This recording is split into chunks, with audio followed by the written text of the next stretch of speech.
23. 10배 크게 생각하라. 피터 디아만디스는 포춘이 선정한 세계 최고의 리더 50인에 속한다.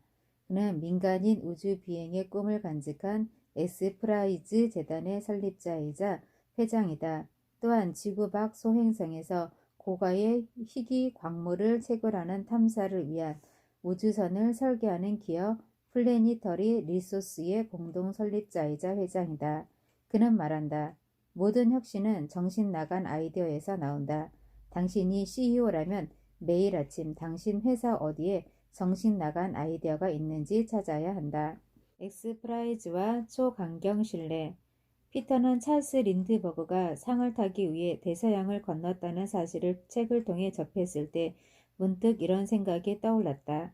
내가 $10,000,000의 상금을 걸면 민간인 우주선을 만들고자 하는 인재들이 모여들지 않을까?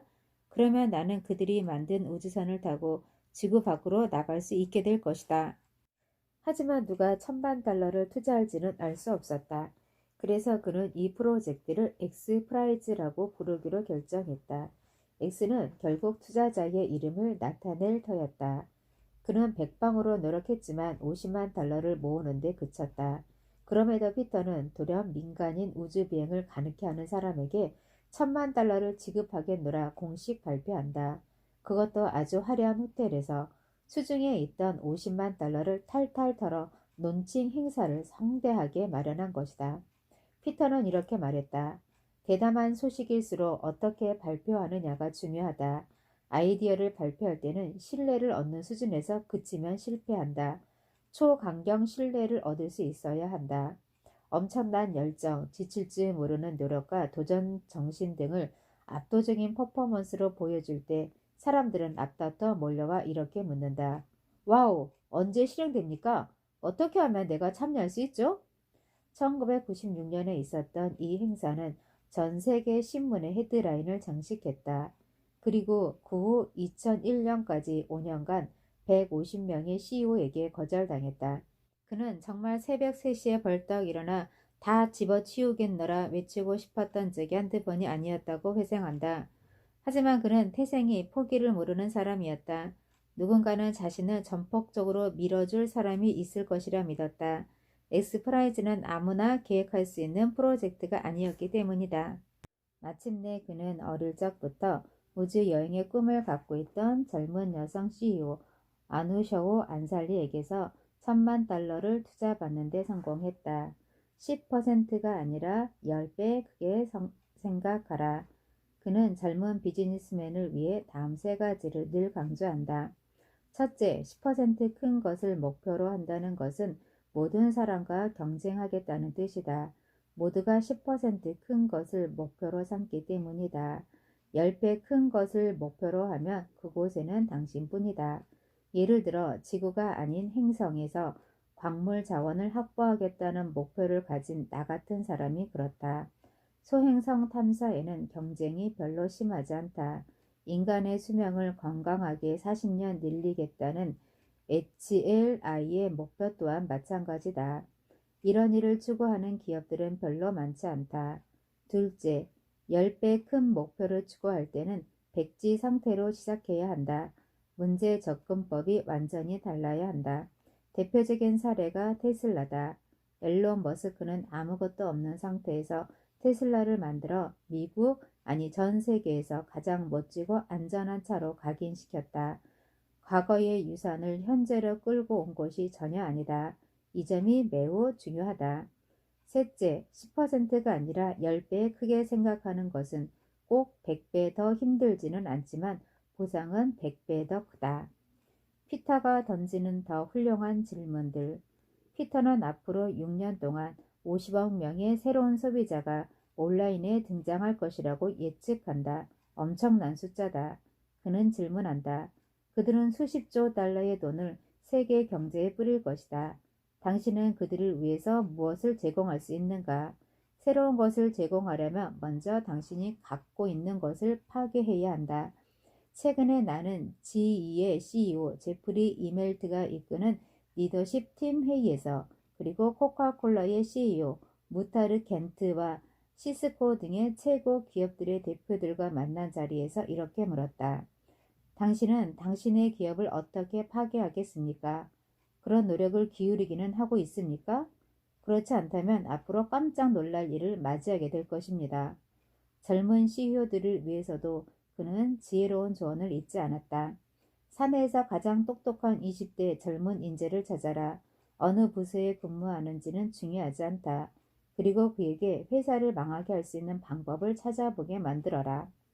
피터의 법칙.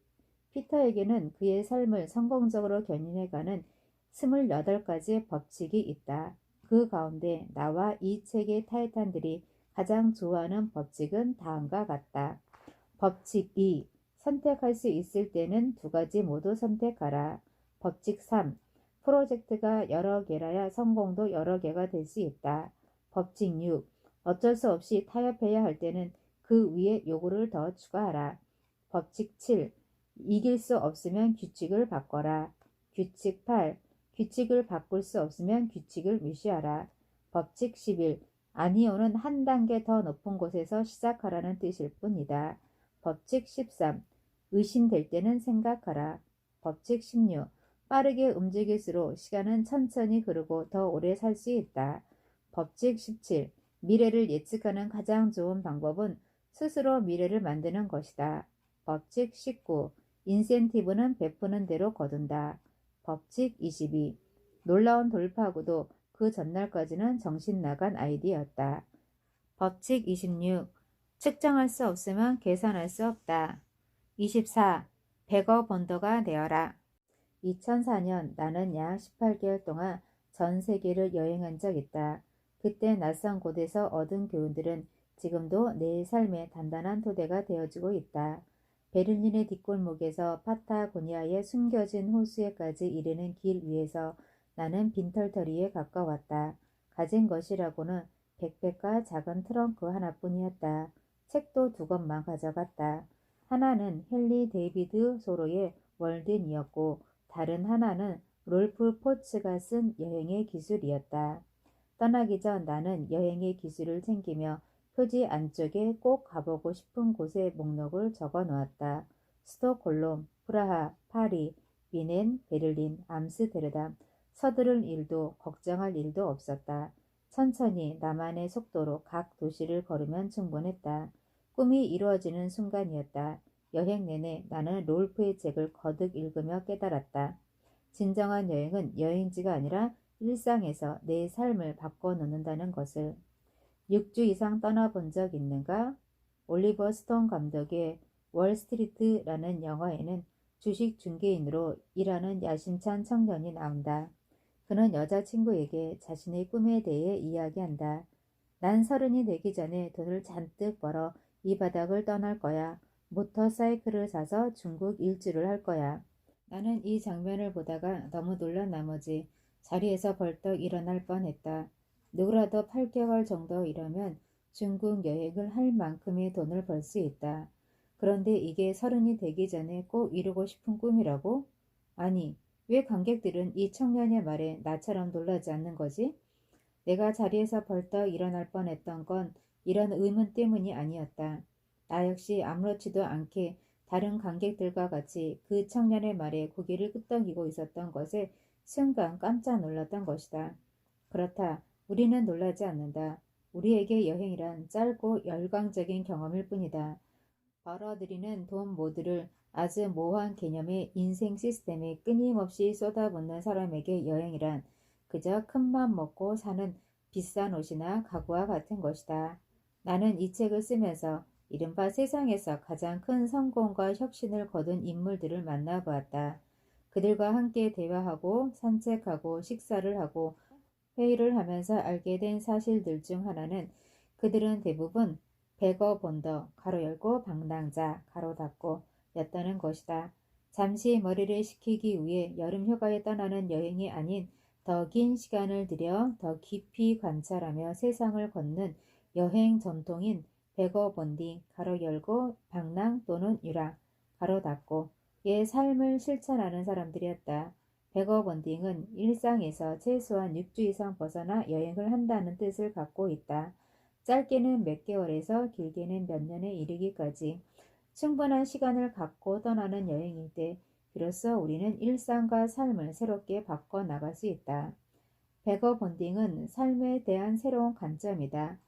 우리에게 소유가 아닌 선택권을 선물한다. 일상에서 모험을, 모험 속에서 일상을 찾게 이끈다. 베거본딩은 태도이기도 하다. 사람과 장소, 사물에 진심으로 흥미를 보이는 생생한 모험가가 될 때 우리는 다양한 기회를 얻는다. 베거본딩은 인생의 확실함을 느슨하게 만들 수 있는 용기를 낸다는 뜻이다. 베거본딩에 적당한 때란 없다. 상황이 운명을 결정해 주기를 기다리지 않고 지금 바로 시작하는 것이다. 실제로 비행기를 타고 떠나는 시간이 몇 달 또는 몇 년 후라도 상관없다. 즉시 돈을 모으고 가능성으로 가득한 세계 지도를 펼치는 순간 인생이 바뀌는 베거본딩이 시작된다. 베거본딩은 불확실함에 대처하는 능력을 길러준다. 인생과 세계관을 바꿈으로써 우리가 이 세상에 온 근본적인 이유에 더욱 초점을 맞출 수 있게 해준다. 베거본딩은 더 이상 각종 예방주사를 맞거나 캐리어를 챙기는 것이 아니다. 세상을 정면으로 바라보고 두려움과 마주하고 습관을 바꾸고 새로운 사람과 새로운 공간에서 창의적인 관심과 흥미를 갖고 나가는 일이다. 생각해보라. 이보다 더 멋진 성공 비결이 또 있을까? 그만두어야 새로운 것이 시작된다. 흔히 베거본딩을 위해서는 충분한 시간, 충분한 경비, 일상으로의 무사한 복귀가 선결 조건이라고 생각한다. 그래서 우리는 수십 년째 떠나지 못하고 있다. 마파람에 개 눈 감추듯 손살같이 떠났다가 손살같이 복귀하는 삶에서 벗어나지 못하고 있다. 나는 여행을 하면서 다양한 베거본더들을 만난다. 비서, 은행원, 경찰, 변호사, 펀드 매니저, 사회복지사, 뮤지션, 트럭 운전사, 은퇴군인, 웨이터, 목수, 어부, 엔지니어, 사업가. 그들은 어떻게 충분한 시간과 돈을 확보했을까? 세상이 자신의 장기간 공백을 받아주지 못할 수도 있다는 두려움을 어떻게 극복했을까? 장기간 여행을 떠났다는 이유로 직장에서 해고당하고 굶어 죽고 팔자 좋은 백정이라는 조롱을 당해야 한다면 아마도 세상은 베거본더들 때문에 심각한 위기에 빠졌을 것이다. 하지만 알다시피 그런 일은 없었다. 오히려 세상은 베거본더들의 글과 책, 강연, 영상, 이야기에 더욱 귀 기울인다. 이는 베거본더들이 끊임없이 지속되어 온 낡은 무엇인가를 멈추고 새로운 인생 기술들을 배워왔다는 증거다. 진정한 여행을 통해 우리는 근본적인 깨달음을 얻게 된다. 내 안에 뭔가를 그만두어야만 무언가가 다시 시작된다는 것을. 타임지 기자를 거쳐 세계적인 여행 작가가 된 피코 와이어는 그만두는 것에 대해 이렇게 말했다. 그것은 포기가 아니라 다음으로 넘어간다는 뜻이다. 뭔가가 당신을 수긍하지 않아서가 아니라 당신이 뭔가에 수긍할 수 없어 방향을 바꾸는 것이다. 불평, 불만이 아니라 긍정적인 선택이고 인생 여정의 종착역이 아니라 더 나은 방향으로 가는 걸음이다. 직장이든 습관이든 그만둔다는 것은 꿈을 향한 방향으로 나아가기 위한 아름다운 선회다. 수십 년 동안 당신이 그만두지 못하고 있는 것은 무엇인가? 베거본딩은 성공 후에 주어지는 특권이 아니다. 성공하려면 반드시 베거본더가 되어야 한다.